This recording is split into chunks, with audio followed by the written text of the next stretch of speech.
Яркие свадебные образы на фоне камней Тарханкута, крымских рассветов, гор и моря. По-настоящему ощутить красоту Крыма и его природы можно на выставке художницы Аделины Баевой «Дыхание весны».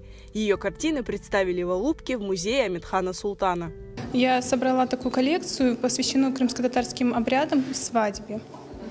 Этой темой я начала интересоваться еще в академии на 5-м курсе, чтобы надо было выбрать диплом. Именно свадьба, потому что это праздник и самый яркий обряд, и хотелось сделать такую мажористую выставку. Работы Аделины Баевой будто переносят зрителя в крымско-татарскую свадьбу в каждом ее мгновении.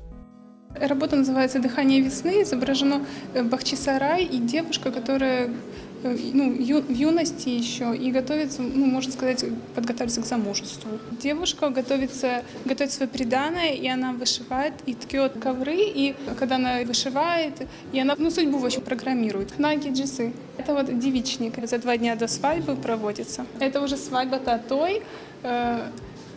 Здесь что? Тут просто музыка, музыканты и мальчик с Кораном, который будет сопровождать девушку. Кроме картин свадебной тематики, на выставке представлены пейзажи и натюрморты.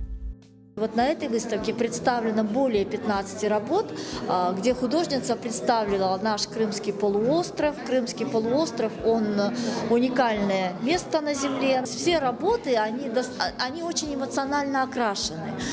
И в них вот чувствуется молодость, энергия, вот какая-то экспрессия. Очень впечатлен, очень понравилось, чувствуется в работах большой потенциал. Мне очень понравились натюрморты. Аделина Баева окончила Крымское художественное училище имени Самокиша и Национальную академию изобразительного искусства и архитектуры.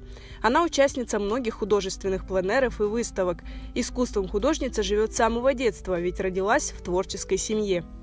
Дедушка у меня, Сид Халил Османов, он был художником. И с ранних лет я видела его работы на стенах, и у меня еще родители архитекторы, поэтому творческая семья такая. Сейчас экспериментирую, но больше экспрессионизм. Колористика нравится, чтобы ярко было. Выставка «Дыхание весны» открыта для посещения в музее Амедхана Султана в течение месяца.